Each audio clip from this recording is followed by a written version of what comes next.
Astaghfirullah. Bismillahirrahmanirrahim. Assalamualaikum warahmatullahi wabarakatuh. Alhamdulillah wassalatu wassalamu ala Rasulillah wa ala alihi wa sahbihi wa mawalah wa la hawla wa la quwwata illa billahi wa ba'd.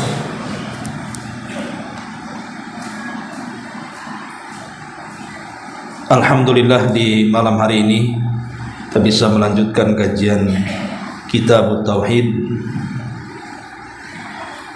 dan kita masuk pada bab As-sabru ala aqdarillahi azza wa jalla. Sabar menghadapi takdir-takdir Allah subhanahu wa ta'ala. Allah subhanahu wa ta'ala berfirman, ma asaba min musibatin illa biidnillah wa man yu'min billahi yahdi qalbah wallahu bikulli syai'in alim. Tidak ada satu musibah yang menimpa seseorang kecuali terjadi dengan izin Allah subhanahu wa ta'ala. Dan barang siapa yang beriman kepada Allah, niscaya dia akan memberikan petunjuk kepada hatinya. Dan Allah maha mengetahui segala sesuatu. At-Taghabun ayat 11. Berkata Imam Alqamah rahimahullahu ta'ala, seorang ulama tabi'in, ketika memberikan catatan kepada ayat ini, huwa ar-rajulu tusibuhul musibatu faya'lam annaha min indillah fayarda wa yuslim. Yaitu orang-orang yang ketika ditimpa musibah, ia meyakini bahwa musibah itu semua datang dari Allah, lalu ia pun pasrah dan juga redha. Hadirin dan hadirat yang dimuliakan Allah subhanahu wa ta'ala, bab ini bab yang sangat penting sekali,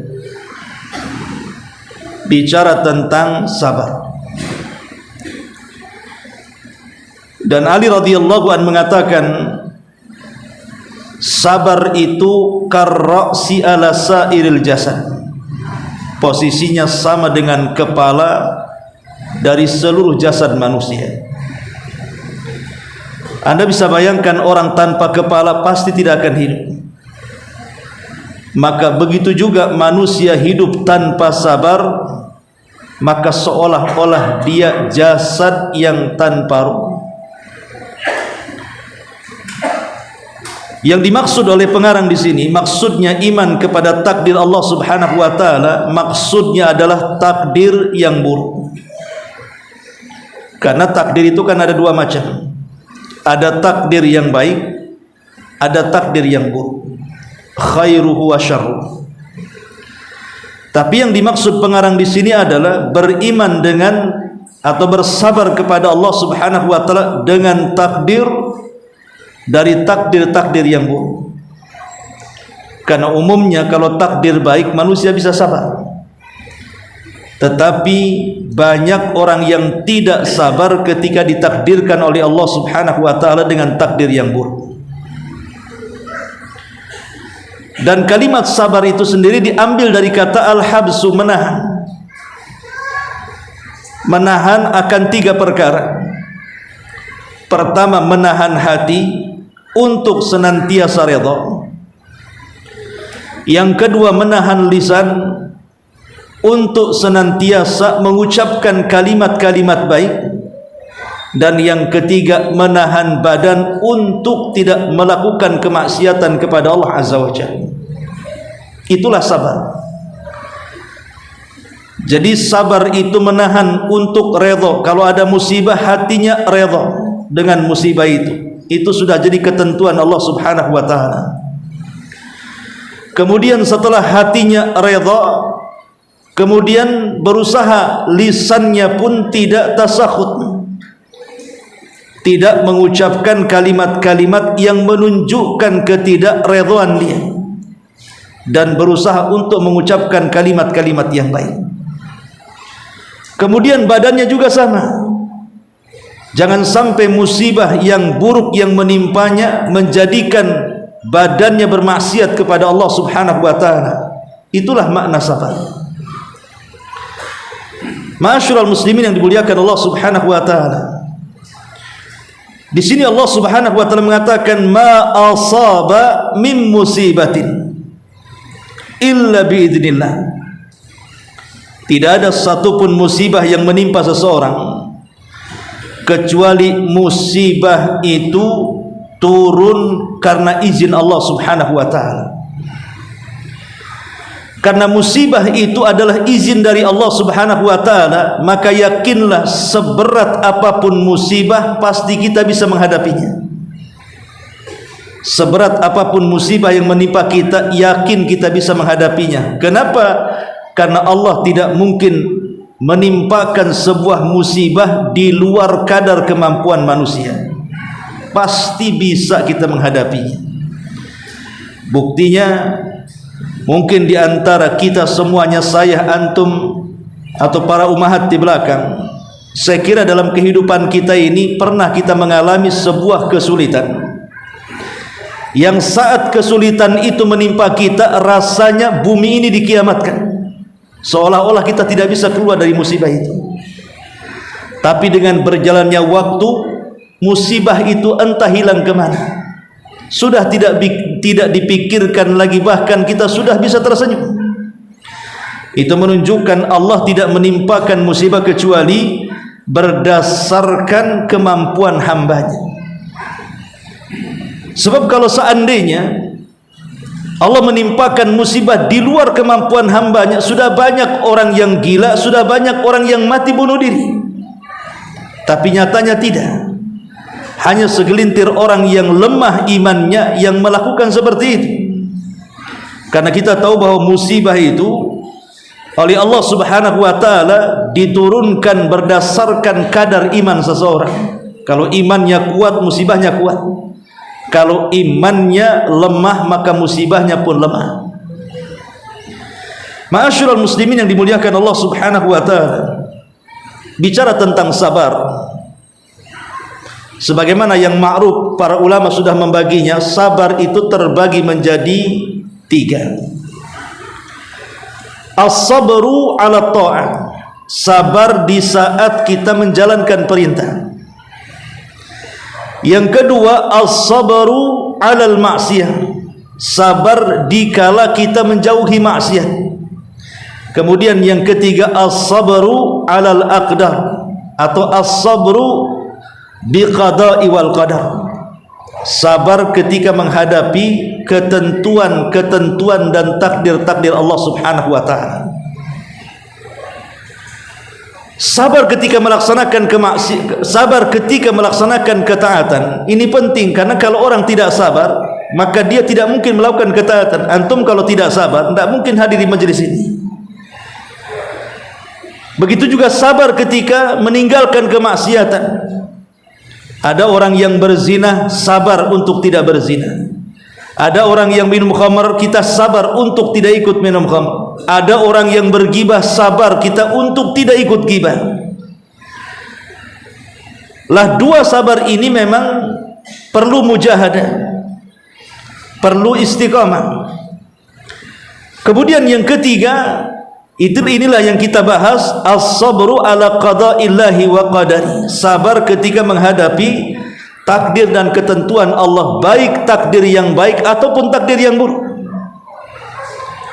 Ma'asyiral muslimin yang dimuliakan Allah Azza wa Jalla, perhatikan perkataan Alqamah di sini ketika memberikan catatan kepada surah At-Taghabun ayat 11. Apa kata Alqamah?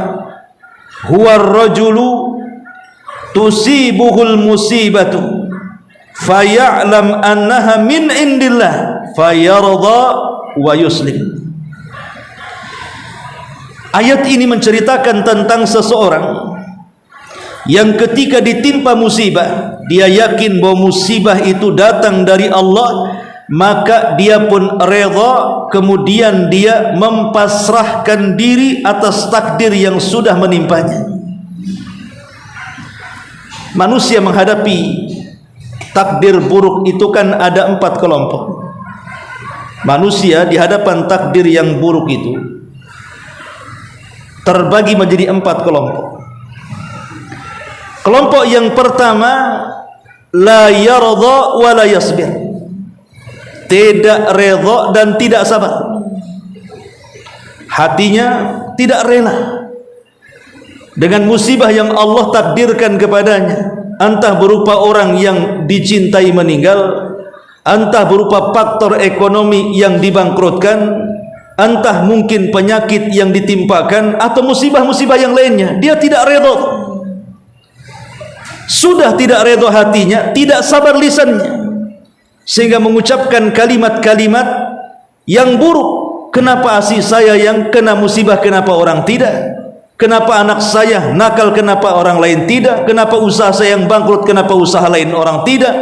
Tampak dari lisannya bahwa hatinya tidak redha. Dan ini seburuk-buruk manusia di hadapan takdir.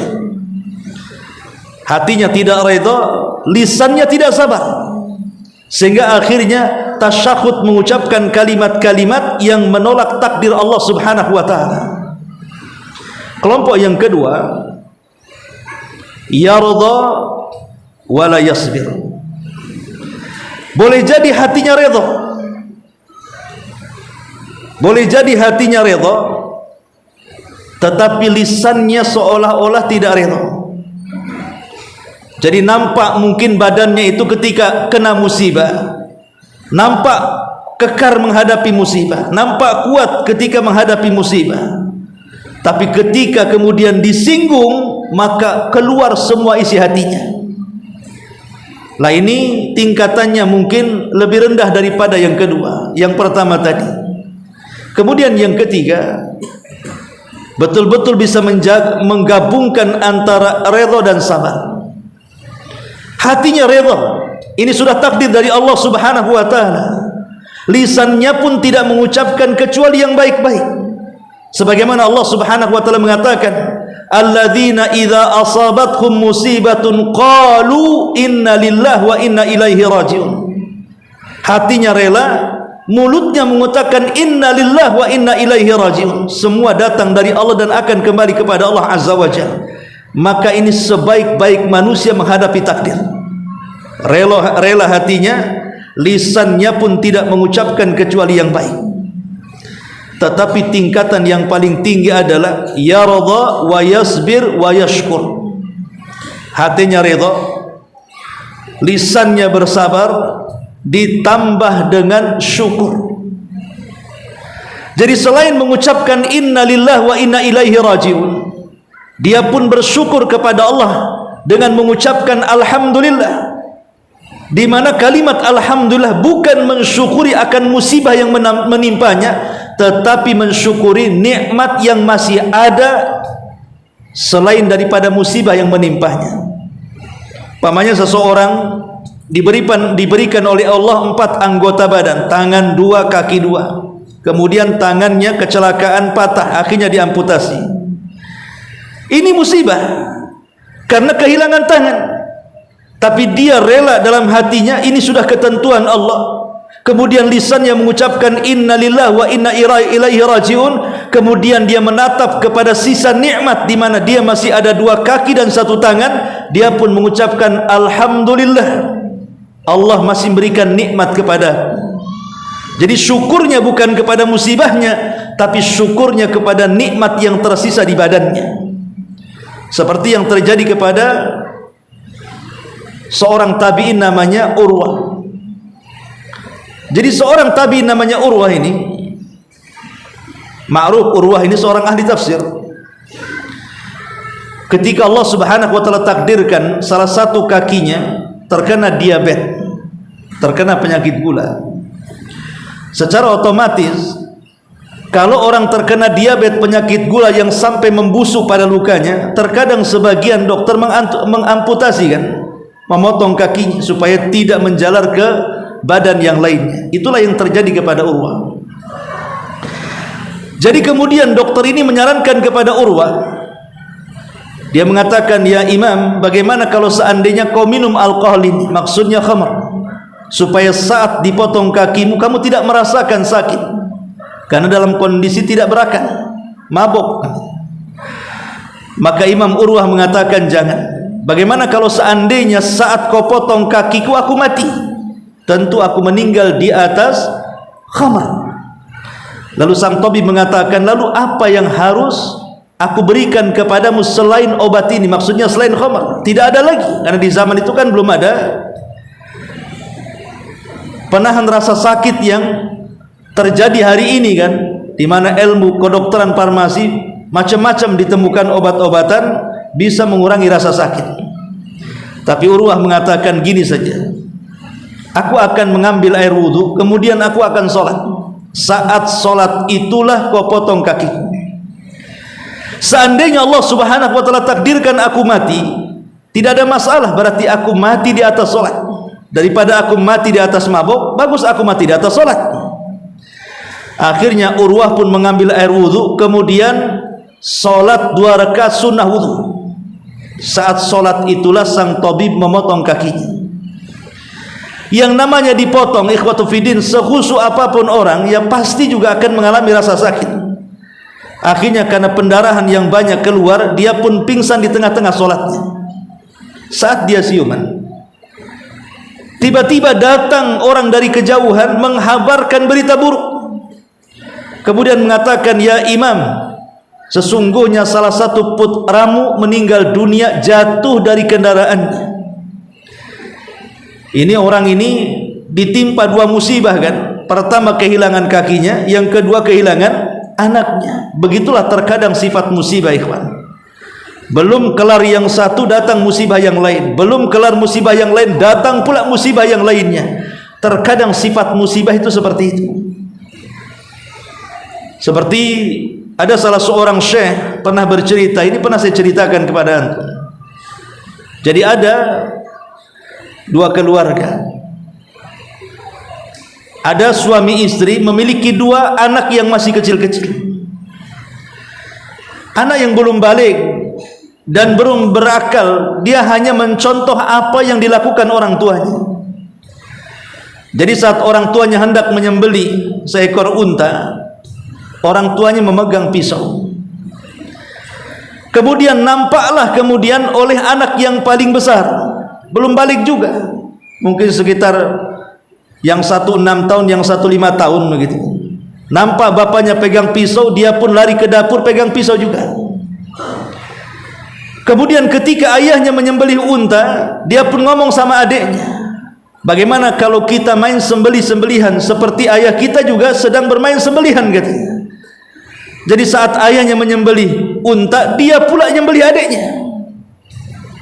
Akhirnya kemudian adiknya disembelih, menjerit kesakitan, kemudian meninggal.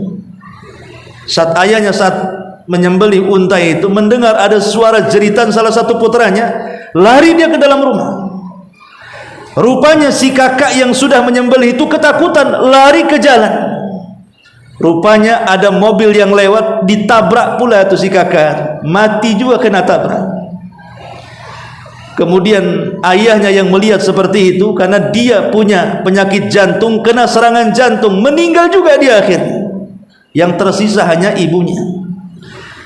Tidak bisa berkata-kata, melihat suaminya terkena serangan jantung, melihat anak besarnya tertabrak mobil, melihat anak kecilnya kena sembelih. Dia hanya bisa tertegun seperti ini saja. Apa kira-kira yang terjadi? Karena sifat musibah itu terkadang saya katakan belum kelar satu datang yang lain. Itulah sifat musibah. Makanya kenapa keutamaan orang yang sabar itu melebihi ibadah-ibadah yang lainnya. Sampai Allah mengatakan, innama yuwaffas sabiruna ajrahum bighairi hisab. Allah akan membalas pahala orang-orang yang sabar itu tanpa batas. Karena terkadang ada yang sifat musibah itu beruntun. Dan orang kalau bisa melewati dengan kesabaran, maka dia akan mendapatkan pahala tanpa batas. Masalahnya, sabar itu dikatakan sabar fi sadmatil ula, pada pukulan yang pertama. Di zaman Nabi, ada seorang wanita tua yang sedang menangis karena salah satu putrinya meninggal dunia, dan dia terus duduk di kuburan, tidak mau pulang, seolah-olah dia ingin masuk juga ke kuburannya, karena itu salah satu putrinya yang meninggal. Seolah-olah hidupnya hancur dan seolah-olah ingin menyusul putrinya. Kalau bisa mati saja aku dengan dia. Jadi dia menangis di depan kuburan. Tiba-tiba Nabi SAW lewat, kemudian memberikan wejangan kepada ibu itu dan mengatakan, fattaqillaha ya ummah, bertakwalah kepada Allah wahai ibu, ikhlaskan kepergian anak. Tiba-tiba ibu ini tanpa melihat siapa yang bicara, karena dia terus memegang maisan kuburan, dia hanya mengatakan, engkau boleh berkata seperti itu karena musibah tidak menimpa dirimu tapi menimpa diriku. Kata-kata seperti ini selalu diucap oleh orang-orang yang terkena musibah. Hampir semua yang terkena musibah ngomong seperti ini. Iyalah kau bisa ngomong begitu karena musibah itu tidak menimpa kamu. Coba kalau musibah itu menimpa kamu, pasti kamu juga sama dengan aku. Umumnya orang yang terkena musibah ngomong begitu tuh. Dan kita yang menasehati supaya sabar, bisa menasehati, tapi saat kita musibah, kita pula orang yang tidak sabar. Karena tidak banyak orang-orang yang selamat ketika ditimpa musibah, dia bisa sabar. Makanya ibu ini mengatakan, iyalah kau wajar ngomong begitu, karena musibah ini tidak menimpa dirimu, tapi sedang menimpa diriku. Wanita ini miskin, tidak sadar bahwa musibah yang menimpa dia tidak ada apa-apanya dibandingkan musibah yang menimpa Nabi. Dia tidak sadar bahwa musibah yang menimpa kita itu tidak seberat musibah yang menimpa Nabi. Tapi begitulah orang-orang yang tidak sabar, asal ngomong bicaranya. Maka Nabi SAW akhirnya pergi, karena yang dihadapi mama kan begitu ya. Pergi sajalah, biarkan dia. Ketika kemudian Rasul sudah pergi, datang Abu Bakar Siddiq radhiyallahu anhu dan mengatakan kepada ibu itu, dan mengatakan, wahai ibu, kenapa kau tidak sopan bicara dengan Nabi SAW? Baru dia tersadar, oh itu Nabi. Kata Abu Bakar, iya itu Nabi. Maka dia merasa bersalah, langsung kemudian berdiri dan menyusul Nabi SAW. Ketika sampai di pintu rumahnya, dia tidak mendapatkan adanya bawabah. Bawabah itu kayak satpam, security, tidak ada. Rumah Nabi itu tidak ada satpam. Rumah Nabi tidak ada security. Rumah Nabi blang-blong, semua orang bisa masuk. Sekarang baru tingkat lurah saja security-nya banyak. Maka kemudian wanita ini masuk menemui Rasul dan minta maaf. Kemudian Nabi SAW mengatakan, inna sabra fi sadmatil ula. Ingat, orang itu dikatakan sabar saat terkena musibah itu pada pukulan musibah yang pertama. Hari ini musibah, hari ini kita sabar. Kalau sudah lewat sebulan 2 bulan, itu bukan sabar lagi, udah kadong. Kayak anak santri, kalau pertama dimasukkan ke pesantren, wah nangis tuh, sehari 2 hari nangis tuh. Karena biasa di rumahnya mungkin jadi anak ayah, anak ibu, kasurnya empuk, makannya enak. Masuk ke pesantren, stres dia, makanya banyak menangis. Tapi menangis itu cuman mungkin seminggu saja. Kalau sudah 3 bulan tak mau pulang, padahal lebih enak di rumah dibandingkan di pesantrennya. Itulah sabar itu ketika pukulan musibah yang pertama. Kalau sudah lewat, ya gimana, udah lewat masalahnya. Karena mengeluh itu tidak ada gunanya, tidak akan mengembalikan musibah. Orang mengeluh karena kematian tidak menjadikan orang mati hidup. Mengeluh karena sebuah ekonomi tidak menjadikan kemudian tiba-tiba kembali uang yang hilang, rumah yang terbakar tiba-tiba kembali lagi. Mengeluh itu tidak ada gunanya, karena tidak akan mengembalikan nikmat yang ada. Maka yang terpenting adalah jangan mengeluh, tetapi kembalikan musibah itu kepada Allah Subhanahu wa taala, man taraka syai'an lillahi awadallahu khairan min. Siapa yang meninggalkan sesuatu karena Allah, maka Allah akan ganti sesuatu itu dengan yang jauh lebih baik. Kalau kita ikhlas dengan apa yang Allah ambil, mungkin rumah kita kebakaran sengaja Allah ambil, mungkin kendaraan kita ketabrak akhirnya rusak, mungkin Allah sedang ambil, mungkin salah satu putra kita meninggal, mungkin Allah sedang mengambilnya. Kalau kita ikhlas karena meninggalkan sesuatu karena Allah subhanahu wa ta'ala, Allah akan ganti itu dengan keikhlasannya. Boleh jadi gantinya jauh lebih baik dibandingkan barang yang dulu dimiliki. Ma'asyiral muslimin yang dimuliakan Allah subhanahu wa ta'ala, lah orang yang seperti ini bisa menghadapi musibah dengan kesabaran. Allah katakan, wa man yu'min billahi yahdi qalbah. Siapa yang beriman kepada Allah, beriman dengan takdir bahwa ini semua datang dari Allah, semua musibah itu tidak terjadi kecuali karena izin Allah, yahdi qalbah, maka dia akan diberikan hidayah hatinya. Maknanya akan diberikan ketenangan. Orang sabar itu pasti diberikan ketenangan. Wallahu bikulli syai'in alim, dan Allah Maha mengetahui atas segala sesuatu. Allah tahu sebelum kita terkena musibah, Allah tahu, dan Allah tahu orang ini sanggup atau tidak. Allah tahu, Allah Maha tahu. Dia yang menciptakan kita, maka ketika Allah subhanahu wa ta'ala memberikan musibah kepada kita, Allah tahu kita ini sanggup untuk menghadapinya. Dan Allah tahu setelah kita menghadapi musibah dengan kesabaran kita, Allah akan memberikan balasan yang tiada tara dan tanpa batas. Kemudian kata Alqamah di sini, huwa rajulu tusibul musibah faya'lam annaha min indillah fayarda wa yuslim. Orang yang ketika ditimpa musibah, ia meyakini bahwa itu semua datang dari Allah, maka dia pun redha dan senantiasa pasrah akan takdir Allah subhanahu wa ta'ala. Kemudian pengarang juga menyebutkan beberapa dalil.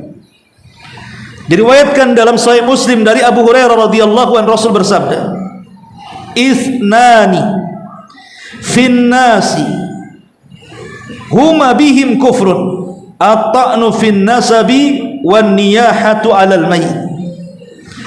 Ada dua perkara yang masih dilakukan oleh manusia, yang kedua-duanya merupakan bentuk kekufuran. Pertama, mencela keturunan, dan yang kedua, meratapi orang yang sudah mati. Syahidnya di sini apa? Meratapi orang yang sudah mati itu kekufuran, karena menunjukkan ketidaksabaran. Sehingga lisannya kemudian meratap dengan mengatakan, kalau engkau pergi, siapa yang akan kasih makan kami? Kalau engkau pergi, siapa yang akan membiayai pendidikan anak kami? Dan begitu seterusnya. Kenapa engkau pergi? Pokoknya niyah. Terkadang niyah itu dalam bentuk lisan, terkadang dalam bentuk perbuatan. Mungkin merobek-robek pakaian, mencukur-cukur rambut, memukul-mukul pipi dan paha, berguling-guling, dan begitu seterusnya. Maka itu bentuk ketidaksabaran, dan ini bagian daripada kekufuran. Kemudian Imam Bukhari dan Muslim meriwayatkan dari secara marfu dari hadis Ibnu Mas'ud, Nabi SAW mengatakan, laisa minna man dharabal hudud wa syaqqal juyub wa da'a bida' wal jahiliyah. Tidak termasuk golongan kami, kata Rasul. Dan kalimat laisa minna tidak termasuk golongan kami menunjukkan bahwa dosa ini dosa besar. Kalau ada kalimat pada hadis bukan termasuk golongan kami, bukan termasuk umat kami, berarti kalimat setelahnya menjelaskan kabairudz dzunub, dosa-dosa besar. Apa dosa besarnya? Man darabal hudud, orang yang memukul-mukul pipi saat kena musibah. Wa syaqqal juyub, orang yang merobek-robek pakaian saat terkena musibah. Wada'a bida' wal jahiliyah, dan berteriak-teriak dengan seruan-seruan orang-orang jahiliyah. Kita lihat orang-orang Syiah apabila datang bulan Muharram, tepat pada tanggal 10 atau disebut dengan Yaum Asyura, ada tradisi mereka itu memegang besi kemudian senjata, dan memukul-mukul di badan dan kepala mereka sampai mengeluarkan darah. Bahkan anak bayi diketuk kepalanya pun sampai dikeluarkan darah. Alasan mereka satu, karena mereka sedang berkabung karena kematian Husain ibnu Ali ibn Abi Thalib di Karbala. Bahwa apa yang terjadi kepada Husain itu lebih berat dibandingkan apa yang mereka lakukan. Bagaimana tidak, Husain dipenggal kepalanya, kemudian kepalanya dijadikan tempat mainan bola. Mereka mengatakan bahwa musibah yang menimpa Husain tidak lebih parah dibandingkan lebih parah dibandingkan musibah yang kalau hanya sekedar memukul-mukul badan walaupun keluar darah, itu tidak seberapa dengan musibah yang ditimpa Allah kepada Husain. Lah kalau kita melihat hadis ini, hadis Nabi SAW yang kita bahas ini, laisa minna, bukan termasuk umatku kata Rasul.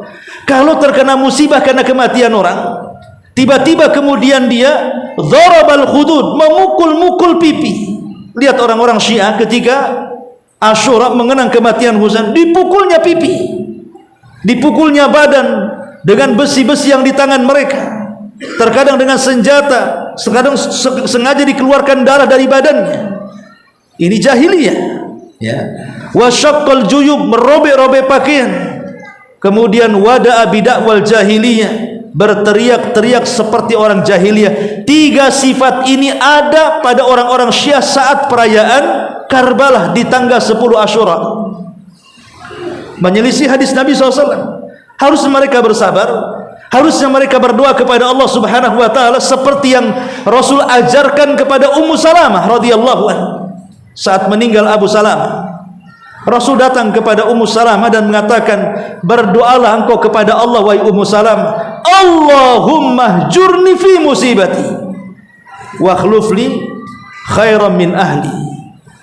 Ya Allah, balaslah dengan balasan yang baik akan musibah yang menimpaku, dan gantikan dengan gantikan yang jauh lebih baik dari musibah yang sedang kuhadapi.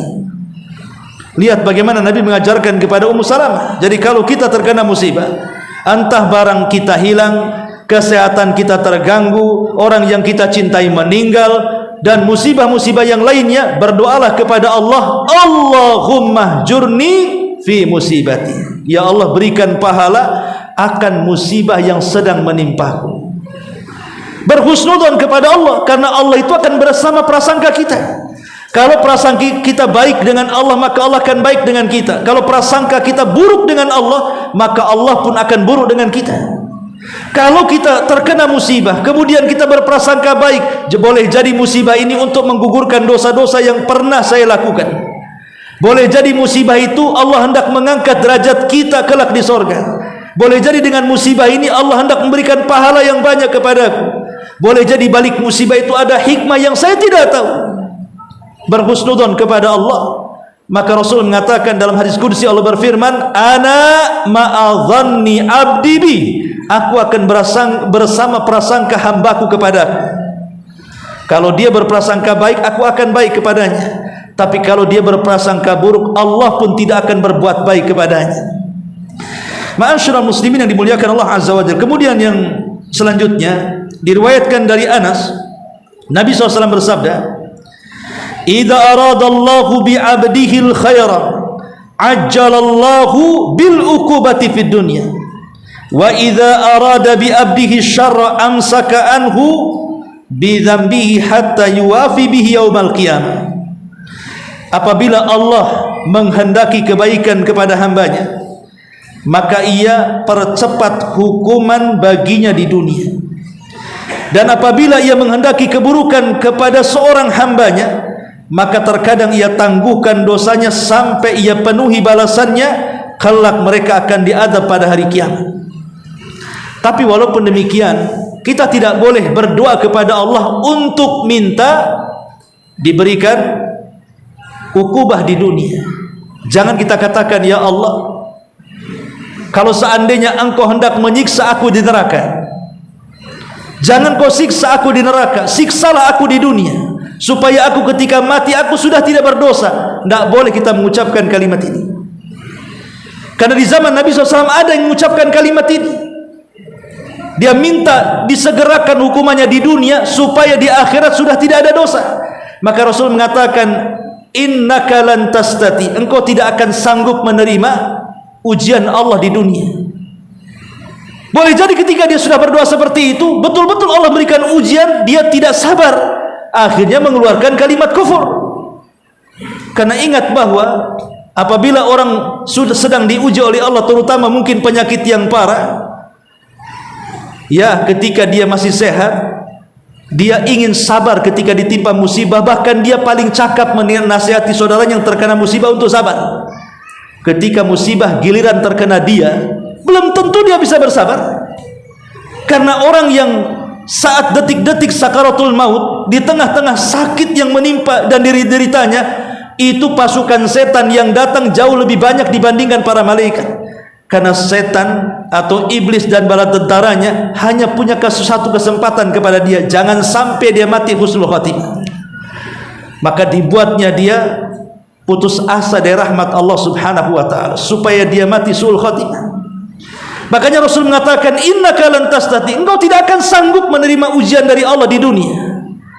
Tetapi kata Rasul, walakin qul, tapi katakanlah, Rabbana atina fid dunya hasanah wa fil akhirati hasanah wa qina adzabannar. Ya Allah, berikan kepadaku dunia yang baik, ya Allah berikan kepadaku akhirat yang baik, ya Allah berikan kepadaku agar aku diselamatkan dari azab neraka. Tetap kita optimis meminta kebaikan. Dan yang terakhir, Nabi SAW bersabda, inna idhamal jaza ma idhamil bala, wa inna allaha idha ahabba qauman ibtalahu, faman radiya falahu ridha wa man sakhita falahu sukhtu. Sesungguhnya besarnya balasan itu disesuaikan dengan besarnya ujian. Dan sesungguhnya Allah jika mencintai sebuah kaum, maka ia akan mengujinya. Barang siapa yang redha akan ujian itu, maka baginya keredoan Allah. Dan barang siapa yang marah ataupun tasakhut, benci terhadap ujian tersebut, maka baginya kemurkaan Allah Subhanahu wa taala. Ingat, besarnya balasan disesuaikan dengan besarnya ujian. Makin besar ujian, makin banyak pahala. Makin besar ujian dan kita bisa bersabar, berarti sorga lebih dekat kepadanya. Tapi sekali lagi bahwa terkadang kita ini mudah tidak sabar.